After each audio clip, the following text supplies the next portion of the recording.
Dans cette vidéo, nous allons nous intéresser aux opérations entre développements limités. Plus précisément, nous allons voir comment résoudre ce type d'exercice. Soit f une fonction, donner un développement limité de f en 0 à l'ordre n.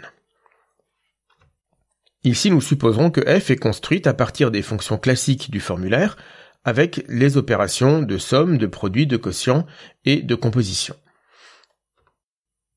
Pour répondre à cet exercice, il va donc falloir d'une part être capable d'effectuer ces opérations entre les développements limités des différentes fonctions qui interviennent dans petit f, mais j'ai envie de dire que cette partie est bêtement calculatoire, et le deuxième problème qui peut être un peu plus subtil est de savoir chacune des composantes de petit f, jusqu'à quel ordre devons-nous les développer pour qu'à la fin, en combinant tout cela, nous tombions bien sur un développement limité précisément à l'ordre n de petit f, comme cela est demandé. Pour cela, nous allons passer en revue toutes les opérations que nous pouvons effectuer entre deux développements limités. À chaque fois, nous prendrons donc deux fonctions, avec deux développements limités à certains ordres, et nous verrons quel est l'ordre du développement limité obtenu après avoir effectué l'opération. Le point le plus important à bien retenir, c'est que lorsque deux petits os interviennent dans le même développement limité, on ne garde que le moins précis. Donc en 0, on ne garde que celui qui a la plus petite puissance. Tous les autres vont disparaître et vont emmener avec eux tous les termes qui auront des puissances plus grandes que le petit o que l'on conserve. Commençons par l'opération la plus simple, la somme. Nous pouvons d'ailleurs donner un résultat pour des développements limités en x0, même si x0 n'est pas nul. Donc si f et g admettent des développements limités en x0 aux ordres respectifs petit n et petit m, nous gardons le petit o le moins précis lorsque nous faisons la somme, c'est-à-dire qu'on regarde le minimum entre n et m, et f plus g va admettre un développement limité en x0 à l'ordre minimum de n et de m. C'est pourquoi si l'on sait que l'on va effectuer la somme de ces deux développements limités, il ne sert à rien de développer f et g à des ordres différents puisqu'on va garder que la plus petite des deux puissances. Donc autant développer f et g toutes les deux au même ordre, et ainsi la somme admettra un développement limité à cet ordre-là. Prenons un exemple. Donnons un développement limité en 0 à l'ordre 4 de la fonction cosinus plus sinus. D'après le résultat précédent, il suffit donc de donner un développement limité de cosinus à l'ordre 4, de faire la même chose pour sinus et d'additionner les deux. Donc pour ces deux fonctions, nous avons des développements limités qui sont donnés dans le formulaire. Alors je vais écrire ici que nous allons effectuer tous les calculs en 0.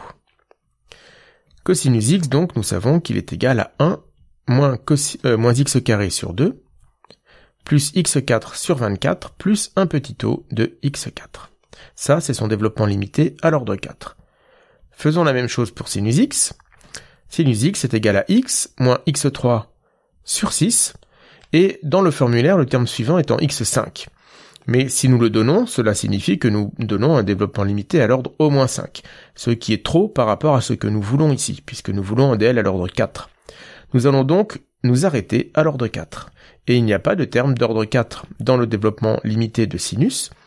Donc, si nous mettons un petit o de x4, nous ne gardons que les puissances inférieures ou égales à 4. Pour sinus, c'est uniquement x moins x3 sur 6. Ensuite, tout simplement, nous effectuons la somme. Alors ici, elle est particulièrement simple puisqu'il n'y a aucune puissance égale, il n'y a aucun terme de même puissance dans ces deux développements limités, donc il n'y a aucun calcul à faire. Nous allons nous contenter d'additionner les deux membres en réordonnant les termes dans l'ordre décroissant de leur importance. Donc d'abord les petites puissances, puis ensuite les grandes puissances.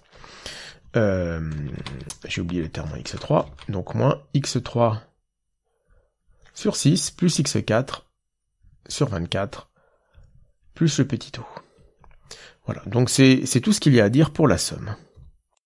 Passons maintenant au produit. Donc toujours avec f et g qui admettent des développements limités d'ordre n et m en x0. Commençons par un premier cas particulier qui est le plus simple, c'est lorsque les deux développements limités de f et de g sont de valuation 0, ce qui signifie qu'ils commencent tous les deux par une constante non nulle. Alors le produit f fois g admet un développement limité en x0 à l'ordre minimum de n et de m, comme pour la somme. Dans le cas général, si nous appelons petit p la valuation du développement limité de f et petit q celui de g, alors le produit f fois g admet un développement limité en x0 d'ordre minimum de n plus q et de m plus p. Voyons pourquoi nous avons cela.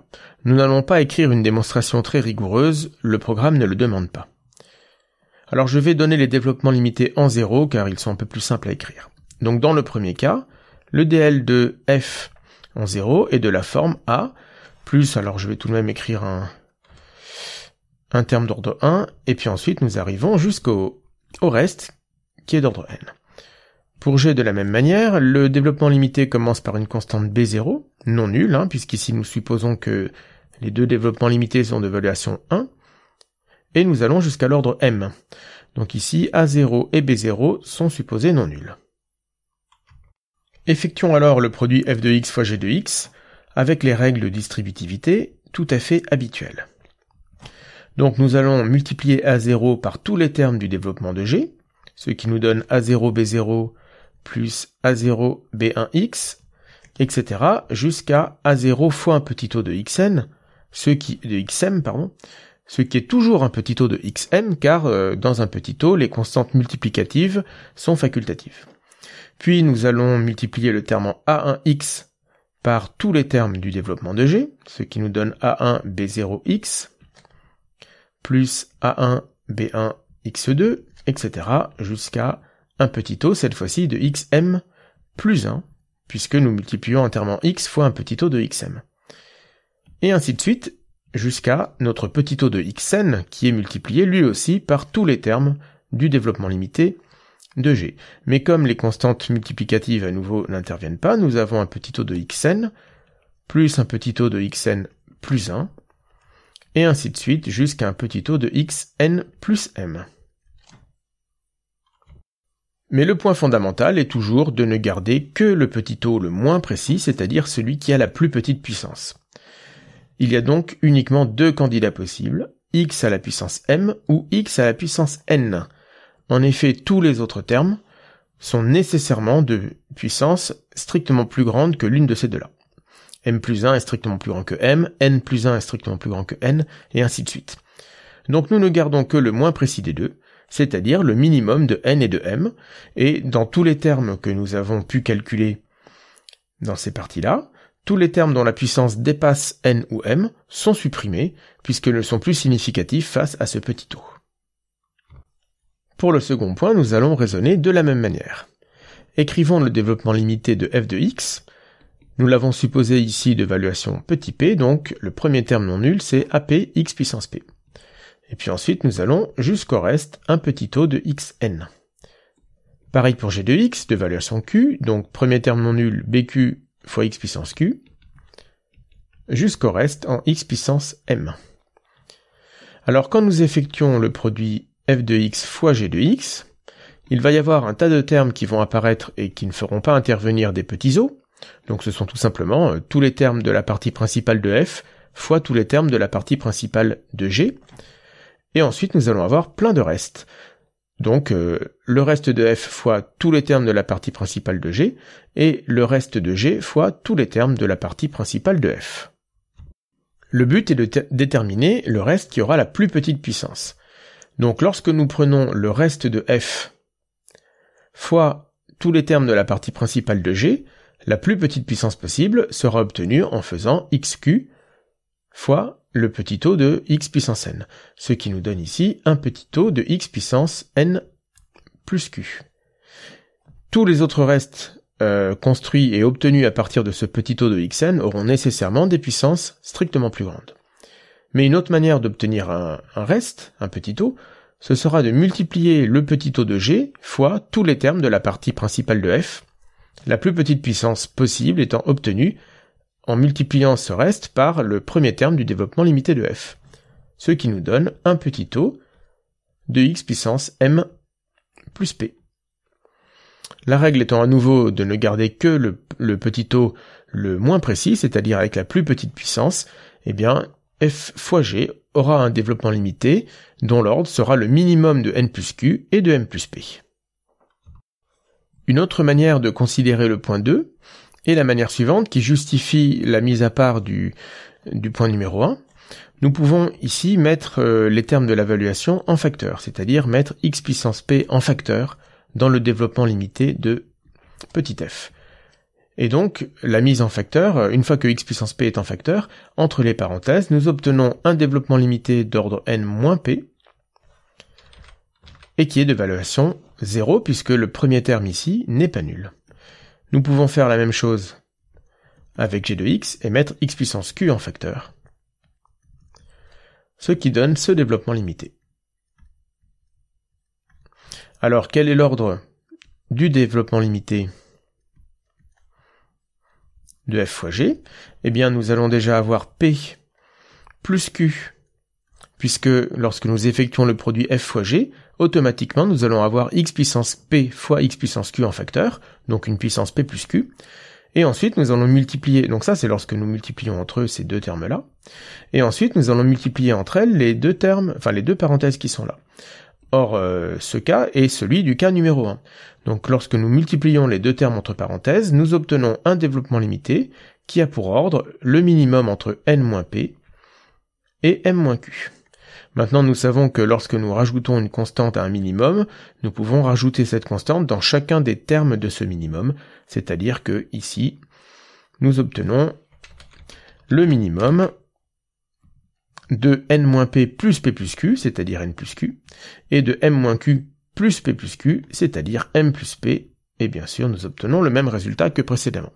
Alors il est intéressant de mettre les termes de plus petit degré en facteur dans ce genre de démonstration, mais aussi parfois dans les calculs. Traitons un exemple et donnons le développement limité en 0 à l'ordre 3 de cosinus fois sinus. Donc nous allons commencer par donner le développement limité de cosinus, et pour commencer nous n'écrivons que son premier terme. Et nous allons faire de même avec le développement limité de sinus. Cela nous permet tout de suite de voir l'évaluation de ces deux développements limités. Si nous voulons que le développement de sinus fois cosinus que nous cherchons soit d'ordre 3, jusqu'à quel ordre doit-on pousser les développements limités de cosinus et de sinus? Eh bien, comme la valuation de cosinus est 0, cosinus commence par un terme constant, nous devons aller jusqu'à l'ordre 3 pour sinus. En allant jusqu'à l'ordre 3, en effectuant le produit cos fois sin, j'aurai donc le terme 1 fois un petit o de x3 qui va apparaître, et cela c'est exactement un petit o de x3. Si je m'arrête avant dans le développement limité de sinus, je vais m'arrêter à un petit o de x2 ou de x, ce qui ne sera pas assez puisque je veux un développement limité de l'ordre 3, mais si je vais plus loin que l'ordre 3, eh bien j'obtiens des termes qui ne servent à rien, je vais obtenir des termes en x4 ou x5 qui ne sont pas demandés. Donc il faut s'arrêter exactement à l'ordre 3 pour le développement limité de sinus. Et pour celui de cosinus, puisque le développement de sinus commence par x, pour obtenir à la fin exactement un petit o de x3, nous devrons aller jusqu'à un petit o de x2 pour le dl de cosinus. Ainsi, en effectuant le produit cos fois sin, nous aurons un petit o de x3 qui va apparaître. Là encore, s'arrêter avant dans le dl de cosinus fait que nous ne pourrons pas aller jusqu'à l'ordre 3 dans le développement limité du produit, et aller plus loin que l'ordre 2 fera apparaître des termes qui ne servent à rien. Donc maintenant, nous n'avons plus qu'à compléter nos deux développements limités. Il n'y a qu'à donner les termes d'ordre 1 et 2 pour cosinus, donc uniquement le terme d'ordre 2, puisque cosinus est pair, donc il n'y a pas de terme en x dans son dl. Et de la même manière, pour sinus, nous avons moins x3 sur 6. Ceci, ce n'est que l'étape préparatoire du calcul. Nous avons réfléchi à l'avance à l'ordre jusqu'auquel nous devons pousser tous les développements limités de tous les membres qui vont intervenir dans notre calcul. L'idée étant d'effectuer les calculs au moins aussi loin qu'il le faut pour obtenir l'ordre 3 à la fin, mais de ne jamais aller plus loin pour ne pas engendrer de calculs qui ne servent à rien. Ensuite, il n'y a plus qu'à effectuer le produit de ces deux développements limités avec les règles de distribution habituelles. Donc je sais déjà qu'à la fin j'aurai un petit o de x3, j'ai tout fait pour cela, et je vais maintenant multiplier entre eux tous les termes qui ne sont pas des petits o, en me limitant, d'où l'expression de développement limité, en me limitant aux termes de puissance 0, 1, 2 et 3, puisque pour les puissances strictement plus grandes, les termes seront absorbés par le reste petit o de x3. Donc je vais conserver mon 1 dans cosinus x et le multiplier par les deux autres membres du dl de sinus, ce qui me donne deux termes, x moins x3 sur 6.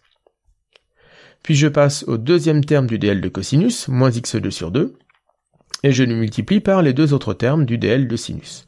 Donc moins x2 sur 2 fois x me donne moins x3 sur 2, et le terme en x2 fois le terme en x3, eh bien cela me donne un terme en x5 qui dépasse largement ma puissance 3, je ne le conserve pas, et il n'y a plus aucun terme à considérer. Il s'agit maintenant uniquement de simplifier les termes avec des fractions. Alors vous verrez que dans les exercices de développement limité, il y a toujours beaucoup de manipulations de fractions. 1 sixième plus 1 demi, cela est égal à 2 tiers, donc j'obtiens x moins 2 tiers de x3, plus un petit o de x3, qui est bien le développement limité que je cherchais. Pour la composition, les choses sont un peu plus délicates, au point que nous n'allons pas donner d'énoncé très précis.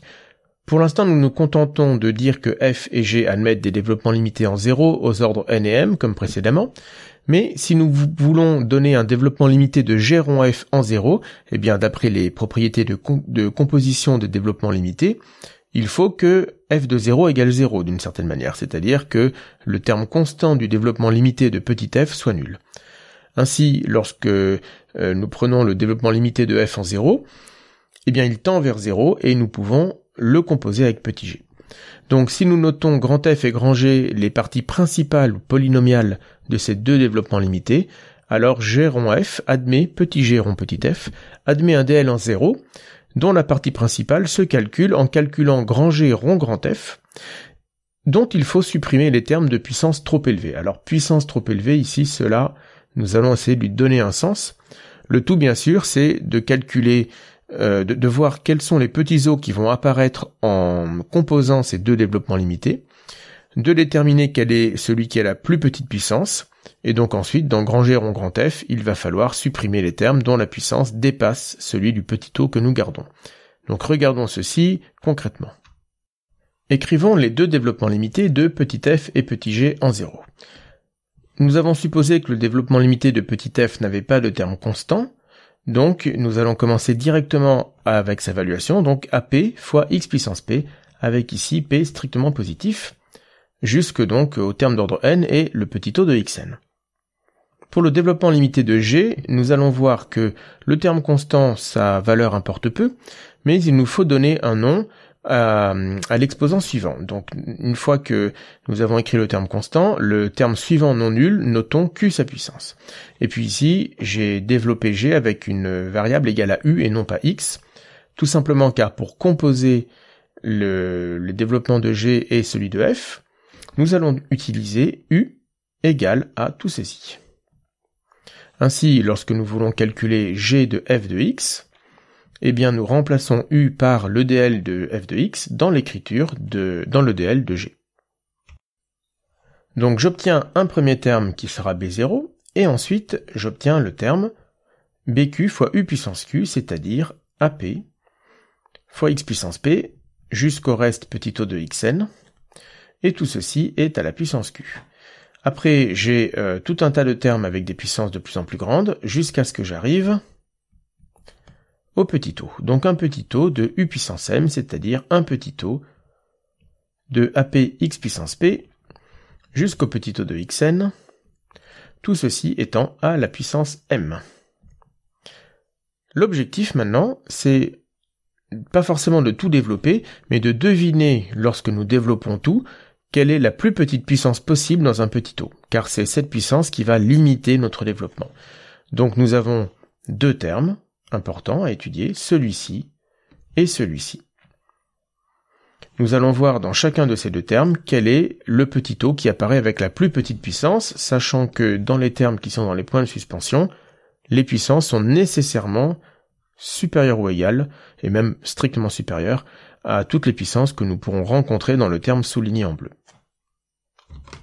Il est important de comprendre que les calculs que je vais détailler tout de suite ne sont absolument pas à connaître par cœur. Les formules en fonction de m, n, p, q ne sont pas du tout à connaître, mais c'est uniquement le principe qui est à connaître, et à chaque fois que vous aurez une composition de développement limité à calculer et que vous voudrez savoir à l'avance qu'est-ce qu'il faut prendre pour n et pour m, c'est-à-dire jusqu'où pousser les dl de f et de g pour avoir exactement un dl de g rond f à la puissance voulue, eh bien vous réappliquerez au cas par cas les raisonnements que je vais faire tout de suite. Donc, commençons par le terme bleu. Le terme bleu, nous voyons que, en tout cas, si nous voulons voir quelque chose, il va falloir mettre x puissance p en facteur dans la parenthèse et le sortir de cette puissance, ce qui fait apparaître un terme en x puissance pq. Et à l'intérieur de la parenthèse, nous avons donc tout divisé par x puissance p. Donc, nous avons un petit taux de x puissance n moins p. Toute cette parenthèse est à la puissance q. Alors ici, le point important, c'est que ce terme ici, le terme constant, n'est pas nul, et donc nous allons pouvoir faire une récurrence à partir du résultat démontré sur les produits juste avant. Imaginons que Q est égal à 2. Eh bien nous avons cette parenthèse multipliée par elle-même. Or ce DL commence par une constante non nulle. Lorsque nous multiplions deux DL qui commencent par une constante non nulle et qui ont le même petit taux, nous obtenons encore un DL qui commence par une constante non nulle et qui a le même petit taux. Si je remultiplie ce résultat par encore une fois la même parenthèse, donc pour avoir ce terme à la puissance cube, eh bien je vais réitérer le procédé. À chaque fois, j'ai un développement limité qui commence par une constante non nulle et qui finit par un petit taux de x puissance n-p, et je le remultiplie par un développement limité de la même forme.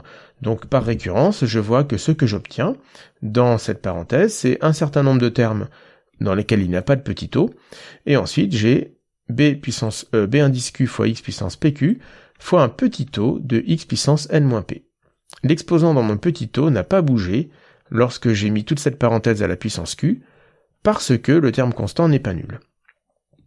Comme nous savons qu'en multipliant une fonction par un petit taux, c'est comme si nous rentrions cette fonction à l'intérieur du petit taux, eh bien nous allons avoir un petit taux de bq, que nous ne gardons pas car c'est une constante, et dans les petits os nous ne gardons pas les constantes multiplicatives, fois donc x puissance n-p plus pq.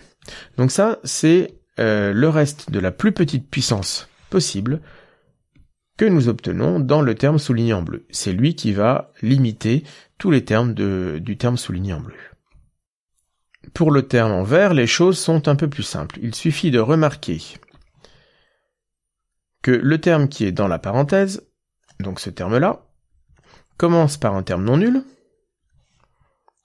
C'est toujours le même argument, AP n'est pas nul, et donc lorsqu'un DL comme ceci commence par un terme non nul, eh bien tout cela est équivalent à ce premier terme non nul. Donc lorsque nous mettons tout ceci à la puissance m, nous savons que nous pouvons élever à une puissance constante des relations de comparaison avec des symboles équivalents. Nous obtenons AP puissance m fois x puissance pm, et j'ai oublié ici ma puissance m. Maintenant,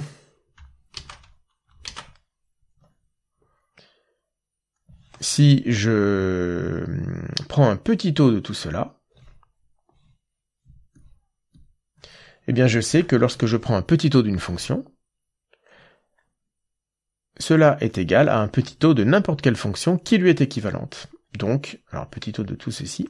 Donc c'est un petit taux de, là encore je ne garde pas les constantes multiplicatives, donc il me reste un petit taux de x puissance pm. C'est donc ce petit taux qui va limiter la partie en vert.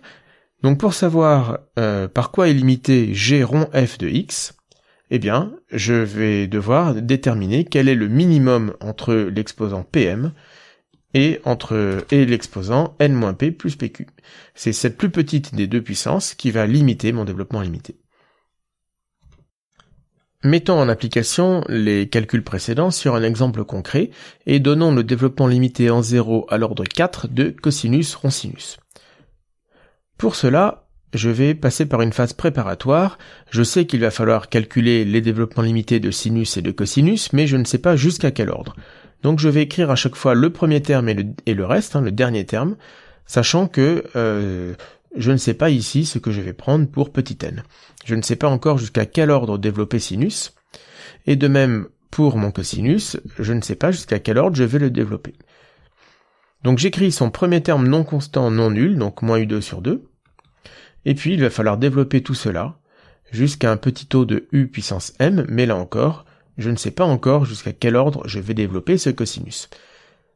L'idée, c'est que je veux ici obtenir à la fin un développement limité à l'ordre 4 pile poil. Donc si ces deux développements limités de cosinus et de sinus, si l'un des deux, je ne le développe pas suffisamment loin, je vais être limité avant l'ordre 4 et le DL obtenu sera d'ordre 0, 1, 2 ou 3, mais pas d'ordre 4. Si par contre l'un de ces deux développements limités, je le développe trop loin, je vais calculer des termes qui finalement ne serviront à rien, ce qui ne m'arrange pas non plus. Donc je voudrais déterminer petit n et petit m pour tomber pile poil sur un DL à l'ordre 4 ensuite. Donc comme nous l'avons vu page de gauche, il y a deux termes qui vont être importants ici, c'est ce terme-là et celui-ci. Et U, dans ces deux termes, eh bien U, ce sera tout ce qui est là. Donc refaisons les raisonnements de la page précédente. Moins U2 sur 2, c'est moins 1 demi de x jusqu'au petit o de x puissance n, le tout au carré, c'est-à-dire moins 1 demi de x carré fois 1 plus jusqu'à un petit o de x puissance n moins 1. Tout cela au carré. Et comme nous l'avons vu, nous avons un certain nombre de termes qui ne sont pas des petits o, plus un terme en x carré fois un petit o de x n-1, c'est toujours le même n-1 qu'ici, puisque toute cette parenthèse commence par 1 qui n'est pas nul, donc nous l'élevons à n'importe quelle puissance, nous récupérons toujours un petit o de x n-1. Donc, nous avons ici donc un petit o de x n-1 fois x carré, donc ce sont des termes plus un petit o de x puissance n plus 1. Nous voulons donc, pour obtenir un DL d'ordre 4 à la fin, nous voulons que n plus 1 soit égal à 4. Donc nous savons déjà que nous allons prendre n est égal à 3. Si maintenant nous nous occupons du terme vert, eh bien nous avons vu que sinus x, c'est-à-dire u, est équivalent à x. Donc un petit o de u puissance m, c'est un petit o de x puissance m. Et ceci, c'est le petit o qu'il va falloir garder dans le terme en vert. Et donc, pour qu'à la fin nous ayons un développement limité à l'ordre 4, nous allons prendre petit m égale à 4. Donc tout ceci, c'est la partie préparatoire du développement limité. Vous pouvez effectuer tout ceci au brouillon, et ensuite, au propre, eh bien, vous allez écrire les développements limités de sinus et de cosinus, avec les ordres que vous venez de calculer, et après seulement vous pourrez faire les calculs. Donc sinus, nous allons le pousser à l'ordre 3, donc nous obtenons x moins x3 sur 6 plus un petit o de x3, cosinus u à l'ordre 4, donc 1 moins x2 sur 2, plus x4 sur 24, plus un petit o de u4. Alors par réflexe, j'ai mis des x, mais j'avais dit que je notais u ici, la variable de ce développement limité. Comme nous avons déjà réglé le cas des petits o, eh bien petit u, ce qui va jouer le rôle de petit u, c'est seulement cette partie-là. Pas besoin de s'embêter avec les petits o, nous avons déjà réfléchi avant, nous aurons un petit o de x6 à la fin. Donc maintenant, nous n'avons plus qu'à effectuer les calculs. Cosinus de sinus x quand x tend vers 0, alors je ne l'ai pas écrit, mais à chaque fois, tous ces dl, c'est en 0. Donc cosinus de sinus x, c'est donc 1, moins 1 demi de x moins x3 sur 6, le tout au carré, plus 1 24e de x moins x3 sur 6, le tout puissance 4, et nous savons à la fin que nous aurons un petit o de x4, tout cela a été calculé pour ça. Donc, ce x puissance 4, c'est ce qui va limiter notre développement. Les deux termes entre parenthèses que nous allons devoir élever aux puissances 2 et 4, nous allons les développer, mais à chaque fois que des x puissance 5, 6, 7, etc. vont apparaître, nous ne les garderons pas, nous ne garderons que les puissances 0, 1, 2, 3 et 4. Pour élever ces termes aux différentes puissances, nous verrons éventuellement une autre méthode plus tard, mais il s'agit tout simplement d'utiliser le binôme de Newton. Donc nous avons 1 moins 1 demi. Le terme au carré, eh bien, j'ai chacun des deux carrés. Mais j'observe tout de suite que, alors x au carré, évidemment, c'est x carré, je le garde. Par contre, quand j'élève x3 sur 6 au carré, j'obtiens un terme en x puissance 6. Lui, je ne le garde pas, puisque je suis limité par un x puissance 4. Et puis ensuite, il y a le double produit, c'est-à-dire moins 1 tiers de x fois x3, donc un terme en x puissance 4, que je vais conserver, puisqu'il rentre bien, il ne fait pas partie du petit o. Après, nous avons le terme 1/24e fois tout ceci à la puissance 4. Là, il n'y a qu'un terme à conserver, c'est x4. C'est ce x-là que nous mettons à la puissance 4. Si je développe avec le binôme de Newton, je vois automatiquement que tous les autres termes qui apparaissent sont d'une puissance strictement plus grande que 4, et donc je ne les garde pas. Et il reste le petit o de x4. Il n'y a plus qu'à nettoyer et mettre les différents termes au même dénominateur. Donc nous passons directement de 1 à moins 1 demi de x2. Il n'y a pas de terme en x ni de terme en x cube, ce qui est naturel puisque cosinus ronsinus est une fonction paire. Et pour les termes en x4, nous en avons 1 sixième plus 1 24e, c'est-à-dire plus 5 24e, donc de x4, plus un petit o de x4. Et bien ceci, c'est notre développement limité à l'ordre 4 de cosinus ronsinus en 0. Effectuons donc une petite remarque sur le calcul précédent. À un moment donné, donc, j'ai voulu calculer ce terme au carré, en sachant que je le voulais à l'ordre 4. Pour cela, j'ai tout simplement utilisé le binôme de Newton. Je peux aussi le faire différemment. Je peux utiliser... Alors déjà, je peux mettre x2 en facteur, ça c'est une méthode assez fréquente. Donc je mets x en facteur dans la parenthèse, j'obtiens cela. Et puis ici, je remarque que si j'appelle u ce terme, eh bien, je retombe sur 1 moins u au carré. Or, ceci c'est un développement que nous connaissons. Nous savons que 1 moins u, le tout au carré, est égal à 1 moins 2u, plus un petit o de u. Donc ici, 1 moins x2 sur 6 est égal à 1 moins 1 tiers de x carré, plus un petit o de x carré, et c'est encore un exemple de composition.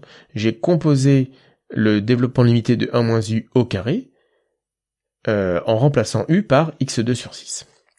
Alors, la ligne qui est là, c'est une ligne du formulaire.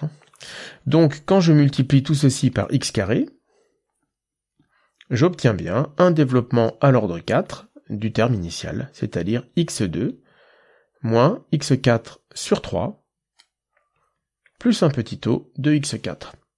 Donc le terme qui est là, c'est exactement ce que j'ai calculé avec le binôme de Newton à cet endroit-là. Sauf que je n'avais pas le petit o, lui, il était déjà écrit à la fin du calcul. Donc c'est une autre méthode pour calculer les puissances en composant le développement limité et en utilisant le développement limité de 1 plus u à une certaine puissance. Nous pouvons d'ailleurs effectuer le même type de raisonnement pour calculer ce terme-là, autrement qu'avec le binôme de Newton. Donc, tout commence par une mise en facteur. J'écris donc que x moins x3 sur 6 puissance 4 est égal à x puissance 4 fois 1 moins x2 sur 6, tout ceci à la puissance 4. Alors maintenant, moi je sais que je veux cela avec un petit o de x4. Je ne le veux que à l'ordre 4. Alors là, c'est très simple. Il se trouve que 1 moins x2 sur 6 puissance 4 tend vers 1, lorsque x tend vers 0. Donc j'ai un développement limité à l'ordre 0 de cette expression, de cette puissance. C'est tout simplement 1 plus un petit o de 1. Ce qui d'ailleurs ne revient qu'à tronquer à l'ordre 0 le développement limité du formulaire, que je peux réécrire ici.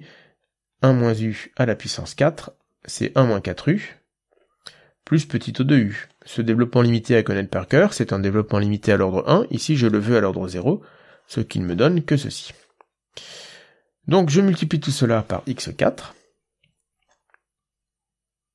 x4 fois 1 moins x2 puissance 6, le tout à la puissance 4, c'est directement x4 plus un petit o de x4. Et donc, ce que je viens de calculer ici, grâce à une composition de développement limité, je l'avais obtenu ici, avec un binôme de Newton. Alors, petite remarque, ici, ce sont vraiment des binômes de Newton, puisque je n'avais que 2 termes dans les parenthèses. Nous rencontrerons dans différents exemples en cours des termes avec des parenthèses ici qui sont élevées à une certaine puissance, mais avec plus que 2 termes dans la parenthèse. C'est-à-dire que ce n'est plus vraiment un binôme de Newton. Alors là, ça devient nettement plus compliqué à calculer. En plus, quand les puissances sont plus élevées que 2, ça devient très pénible à calculer, et à ce moment-là, utiliser la méthode de la page de droite en composant avec le développement limité de 1-u à une certaine puissance, cela peut être très intéressant. Donc je ne m'étends pas plus sur cette vidéo sur ces points-là, ce sont des points sur lesquels nous reviendrons en classe. Passons à la dernière opération, le quotient. Le cas général, c'est que nous avons 2 fonctions f et g et que nous voulons donner un développement limité du quotient f sur g. Pour cela, il suffit de pouvoir donner un développement limité de 1 sur g et de le multiplier par un dl de f. Donc cette dernière opération étant un produit que nous avons déjà étudié, nous voyons que l'opération nouvelle et importante ici, c'est de pouvoir donner un développement limité de 1 sur g. Nous avons ici l'expression du résultat qui compte. Si petit g admet un développement limité en 0 à l'ordre petit n de valuation nulle, c'est-à-dire qu'il comporte un terme constant non nul, alors nous pouvons effectuer un développement limité de 1 sur g en 0, qui sera aussi d'ordre n. Pour le démontrer, il suffit de considérer que 1 sur g est en fait une composition. Et donc le point de départ, c'est le développement limité de 1 sur 1 plus u quand u tend vers 0. Alors nous avons détaillé dans une précédente vidéo comment nous obtenions le dl de 1 sur 1 moins u. Eh bien, pour 1 sur 1 plus u, il suffit de remplacer u par moins u, ce qui donne ce développement limité très simple à retenir avec une alternance de signes. Donc si je le donne à l'ordre n, j'obtiens ce développement limité. Maintenant, si j'écris le développement limité de g en 0 lorsque x tend vers 0, j'ai supposé qu'il était de valuation non nulle, c'est-à-dire qu'il commence par un terme constant à 0 qui n'est pas nul. Et puis ensuite, nous avons tous les termes jusqu'à l'ordre n. Donc dans cette écriture, nous allons pouvoir mettre A0 en facteur, et dans les parenthèses, nous allons obtenir un développement limité, toujours d'ordre n, mais qui commence par 1.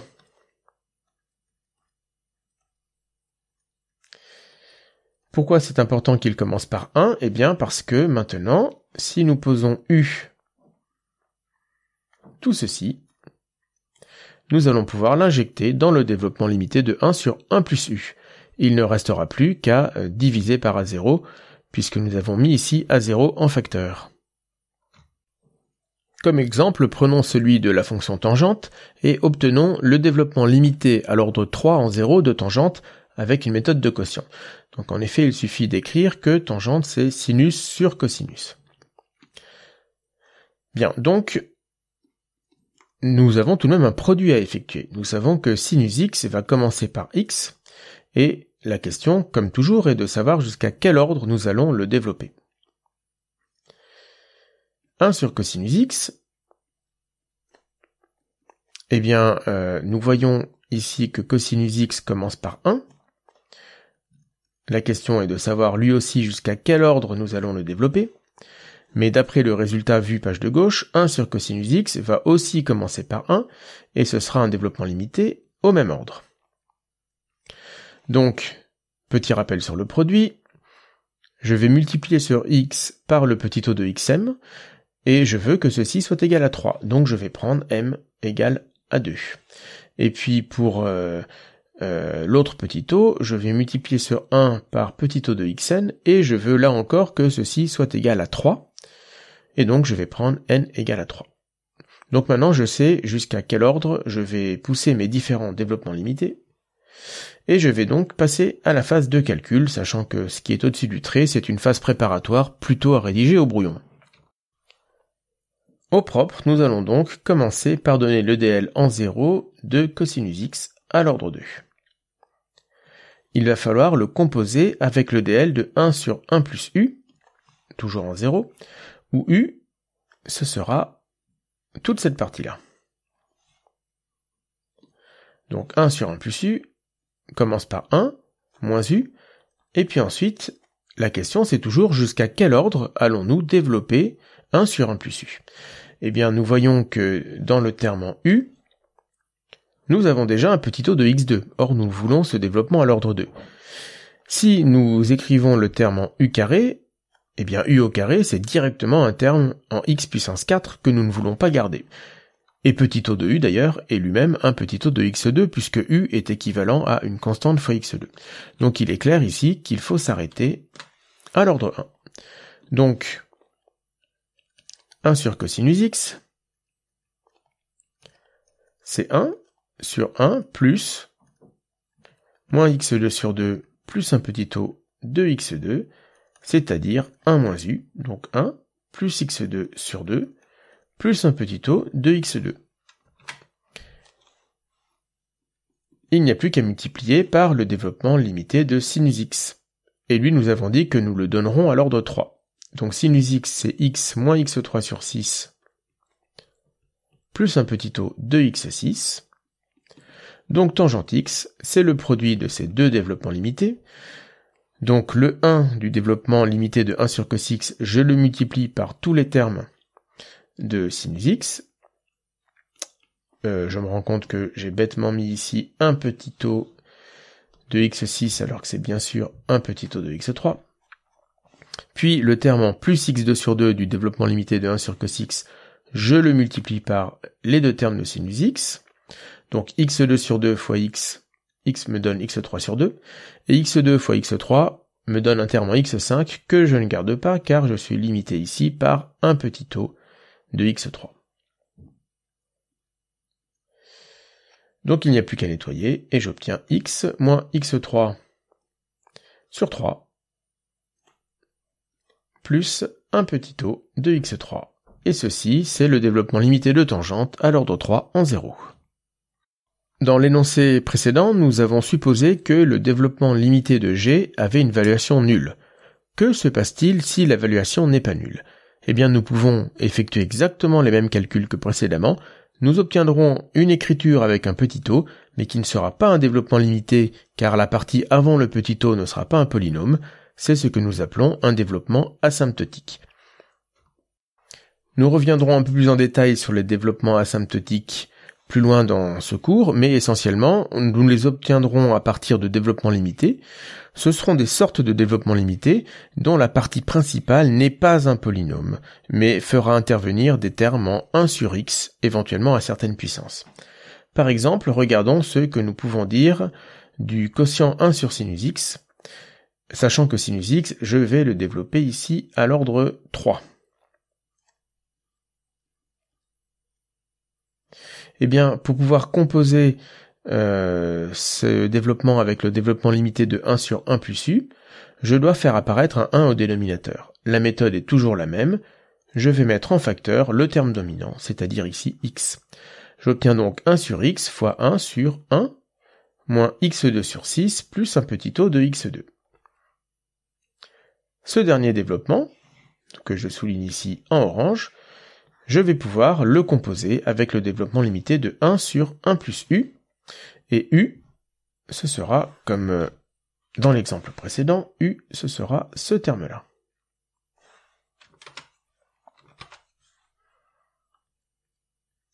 Alors, jusqu'à quel ordre développer 1 sur 1 plus u? Si je m'arrête à l'ordre 0, eh bien, je vais donner uniquement à l'ordre 0 le développement de ce quotient, ce qui est un peu dommage puisque je suis allé jusqu'à une précision en x carré. Donc ici, l'ordre 0, c'est un peu dommage. Si je vais jusqu'à l'ordre 1, Eh bien, exactement comme dans l'exemple précédent, le terme en U va faire apparaître un petit taux de x2, et ainsi d'ailleurs que le terme en petit taux de U, donc j'aurai ici exactement un développement limité à l'ordre 2. Si je vais plus loin, cela ne sert à rien car de toute façon je n'ai qu'un dl à l'ordre 2 ici. Donc ici je vais utiliser ce développement limité, ce qui me donne la chose suivante.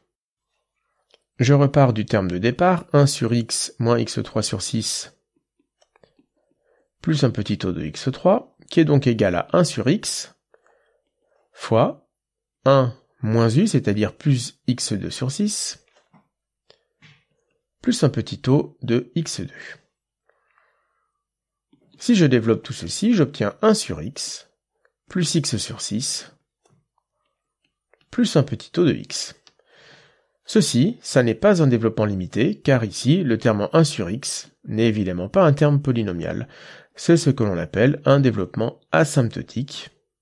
Nous avons écrit que 1 sur sinus x, quand x tend vers 0, eh bien son graphe est asymptote au graphe de la fonction 1 sur x plus x sur 6, et l'erreur d'approximation entre ces deux fonctions est en petit taux de x, donc elle tend vers 0, au moins aussi vite que x, et même plus vite.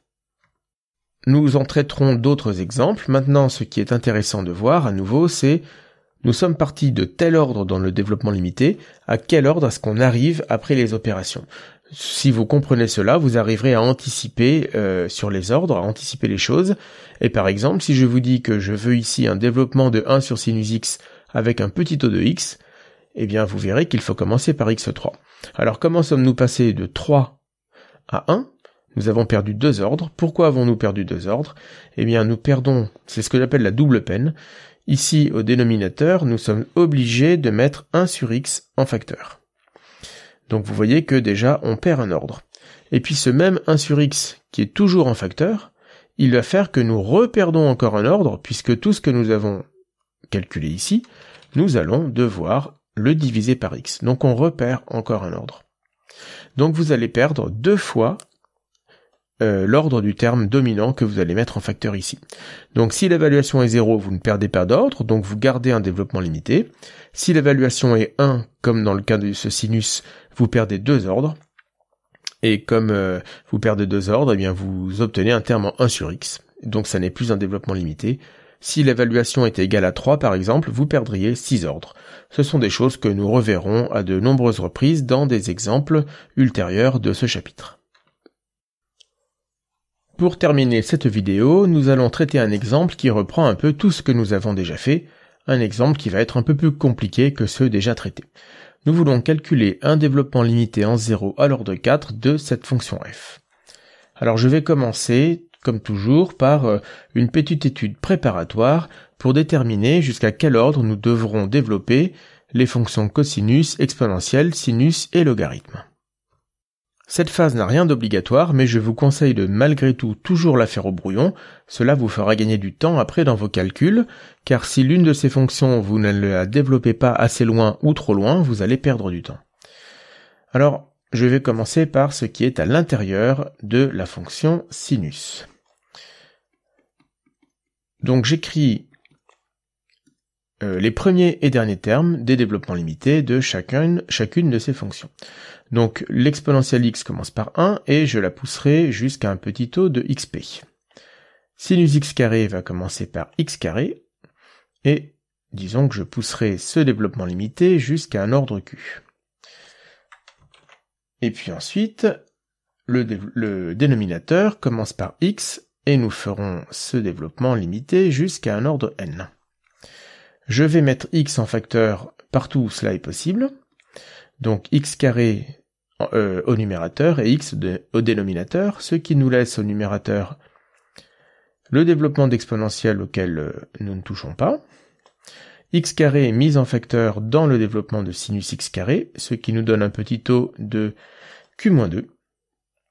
Et x est mis en facteur dans le développement limité du logarithme, ce qui nous donne un petit taux de xn-1. Maintenant que tous ces développements commencent par 1, nous avons vu que nous pouvons obtenir un développement limité de ceci, qui va lui aussi commencer par 1, donc nous aurons x2 sur x évidemment se simplifie en x, fois 1 plus Et nous allons ici garder un petit taux de x puissance p. Pourquoi x puissance p? Eh bien, à condition d'avoir choisi p égale à q-2 égale à n-1, qui sont les trois restes qui apparaissent ici, ici et là. Si nous prenons les mêmes puissances dans ces trois petits os, eh bien nous avons vu que en effectuant ces développements avec ces trois développements limités qui commencent par 1, nous aurons un petit taux égal à ces trois exposants égaux. Donc je vais prendre p égale q-2 égale n-1. Ensuite, nous allons vouloir composer ceci par le développement limité de cosinus. Donc cosinus u est égal à 1 moins x2, alors je vais dire plutôt u carré sur 2, et là encore, nous ne savons pas jusqu'à quel ordre il va falloir développer cela.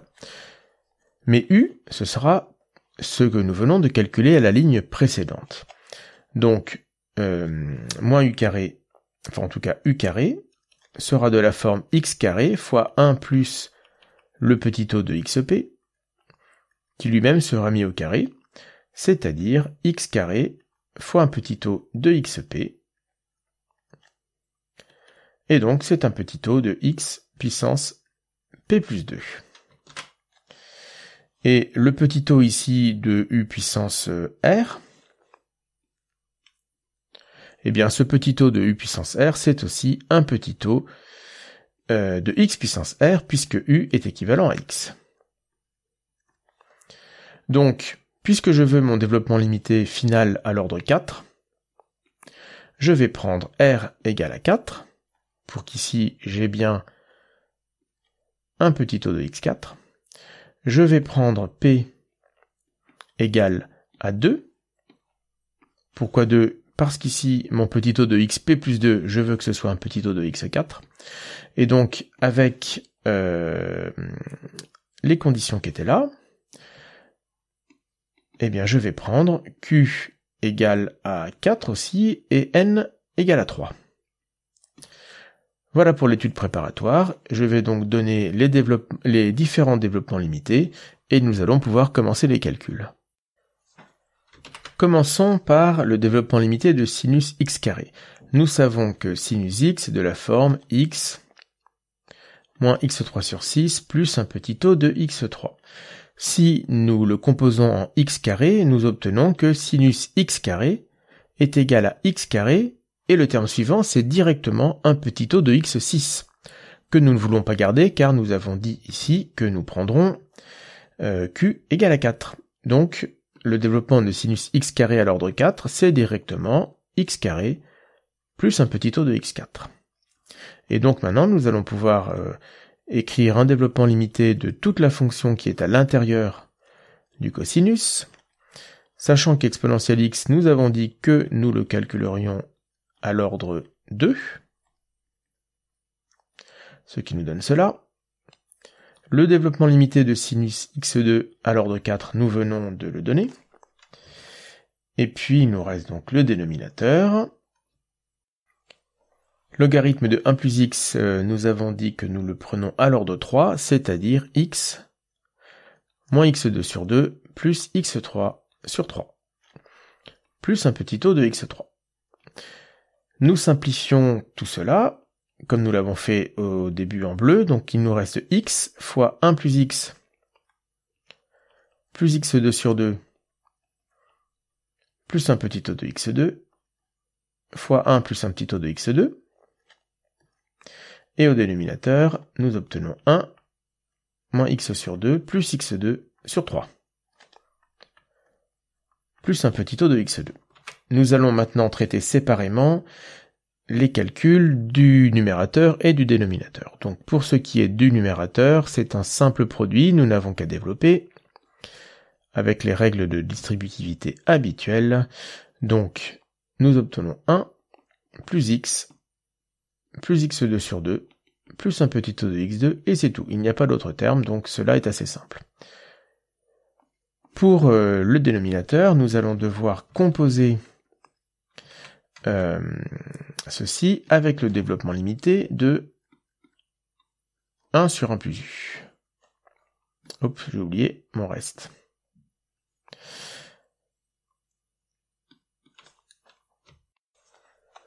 Donc souvenons-nous ici, nous pouvons l'écrire dans un coin, que 1 sur 1 plus u, c'est 1 moins u plus u carré, moins u cube, etc. jusqu'à ce que nous arrivions à notre reste. Donc nous allons donner ces termes les uns après les autres, jusqu'à ce qu'on tombe sur des termes strictement tous plus grands que l'ordre 2, puisque nous voulons ce développement limité à l'ordre 2. Donc nous gardons 1, sachant que u, c'est tout ceci. Donc nous avons 1 moins u, donc plus x2, x sur 2, pardon, moins x2 sur 3. Puis lorsque nous mettons u au carré, eh bien c'est moins x2 mis au carré qui va nous donner un terme en x2 sur 4. Et tous les autres termes vont avoir des puissances strictement plus grandes que 2 dans le terme en u carré. Et si nous passons au terme en u cube, eh bien il n'y a plus aucun terme d'ordre 0, 1 ou 2. Donc nous pouvons nous en tenir ici. Ce qui nous donne 1 plus x sur 2, plus 1 douzième, moins 1 douzième, pardon, de x carré, plus un petit o de x2. Donc maintenant, nous allons pouvoir effectuer les différents produits pour arriver à l'écriture au DL d'ordre 3 de ce terme-ci. Donc nous avons x fois 1 plus x x2 sur 2 plus petit o de x2. Donc ce terme-là, c'est celui que nous avons calculé ici. Tout ceci fois ce que nous venons de calculer à la ligne juste au-dessus, souligné en vert, c'est-à-dire fois 1 plus x sur 2 moins x2 sur 12 plus un petit o de x2. Je développe, et dès qu'une puissance atteint 3 ou va au-delà, je ne la garde pas. Donc j'ai x atteint 2, ou au-delà, je ne la garde pas. Donc j'ai x en facteur, ici je vais avoir 1 fois tous les termes de la seconde ligne, donc 1 plus x sur 2 moins x2 sur 12, donc là j'ai multiplié ce 1 par tous les termes de la deuxième ligne.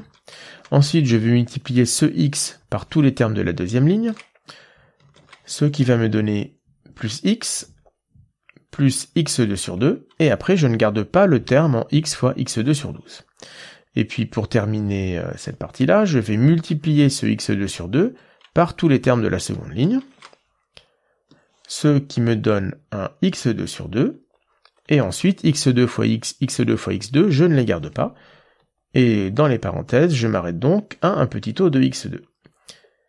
Donc, à nouveau on nettoie, donc x facteur de 1, des termes d'ordre 1, nous avons x sur 2 plus x, donc 3,5 de x, et des termes au carré, nous en avons moins 1 douzième plus 1,5 plus 1,5, donc moins 1 douzième plus 1, donc plus 11 douzièmes de x carré, plus un petit o de x carré. Évidemment, nous pouvons développer tout cela par x, donc c'est-à-dire x plus 3,5 de x carré, plus 11 douzièmes de x cube, plus un petit o de x cube. Il ne nous reste plus qu'à composer cela par le développement limité de cosinus, donc ceci ce sera u, et nous allons utiliser que cosinus u est égal à 1 moins u2 sur 2, et nous avons dit qu'il fallait aller jusqu'à l'ordre 4, donc plus u4 sur 24, plus un petit o de u4. Donc finalement, f de x, c'est 1, moins 1 demi de u au carré. Alors u au carré, nous allons le calculer de la manière suivante. Nous allons mettre tout ceci au carré, x au carré, plus 3,5 de x2, le tout au carré. Cela nous donne un terme d'ordre 4 que nous allons conserver, puisque nous voulons un petit o de x4 à la fin, nous voulons un dl à l'ordre 4. 11 douzièmes de x3, puissance 2, cela nous donne du x6, on ne le garde pas. Et puis il y a les doubles produits. Le double produit de x fois 3,5 de x2 nous donne un terme d'ordre 3, nous le conservons, donc plus 3x3. X fois 11 douzièmes de x3 nous donne un terme en x4, nous le conservons aussi, donc plus 11 sixièmes de x4. Et par contre, le double produit entre x2 et x3, cela va trop loin, nous ne le gardons pas. Ensuite, U, il va falloir le mettre à la puissance 4. Alors, observez que U est équivalent à X. Donc U à la puissance 4 est équivalent à X puissance 4. Donc directement, ici nous avons X puissance 4 plus un petit o de X4. Vous pouvez retrouver ce résultat en développant avec le binôme de Newton, même s'il y a 3 termes, vous verrez qu'il n'y a que le premier X qui est ici que nous gardons à la puissance 4, tous les autres termes du développement avec le binôme de Newton vont être avec une puissance strictement plus grande que 4, nous ne les garderons pas. Donc je répète le raisonnement que j'ai fait, U est équivalent à X, donc U puissance 4 est équivalent à X4, cela signifie que U puissance 4 est égal à X4 plus un petit o de X4. Or, tout notre développement, nous le faisons justement avec un petit o de X4. Alors une fois que j'ai écrit cela, ça ne sert à rien d'avoir plusieurs petits o qui sont égaux, je vais uniquement écrire cela. Nous n'avons plus qu'à simplifier les calculs. Donc en termes constants, nous n'avons que 1, pas de terme en x, ni de terme en x3. Ah si, il y a un terme en x3, pardon. Par contre, il n'y a pas de terme en x. En x2, il n'y a qu'un terme qui est moins 1,5. x3, un seul terme, moins 3,5. En x4, par contre, nous en avons plus. Alors je vais utiliser un petit coin pour faire un brouillon. Donc combien de termes en x4? Nous en avons moins 9 huitièmes, moins 11 douzièmes, plus 1 24e. Si je mets tout ceci sur 24, je vais obtenir moins 27, moins 22, plus 1, c'est-à-dire 48, moins 48 sur 24, donc moins 2. Et donc j'obtiens ici moins 2x4 plus un petit o de x4. Voilà pour le développement limité de f en 0 à l'ordre 4, il est ici. Donc je vais m'en tenir ici pour cette vidéo. Je pense que vous avez vu que la partie calcul, elle est uniquement technique, il suffit essentiellement de savoir distribuer et de faire des calculs sur les fractions. La partie subtile, c'est de déterminer à l'avance jusqu'à quel ordre développer tous les différents termes qui interviennent dans les opérations. Ceci est plus compliqué, il n'est pas obligatoire de le faire, mais si vous y allez un petit peu au pif, vous risquez soit de ne pas aller assez loin, soit d'aller trop loin. Nous reverrons beaucoup d'exemples en classe pour que tout ceci soit, je l'espère, clair pour vous.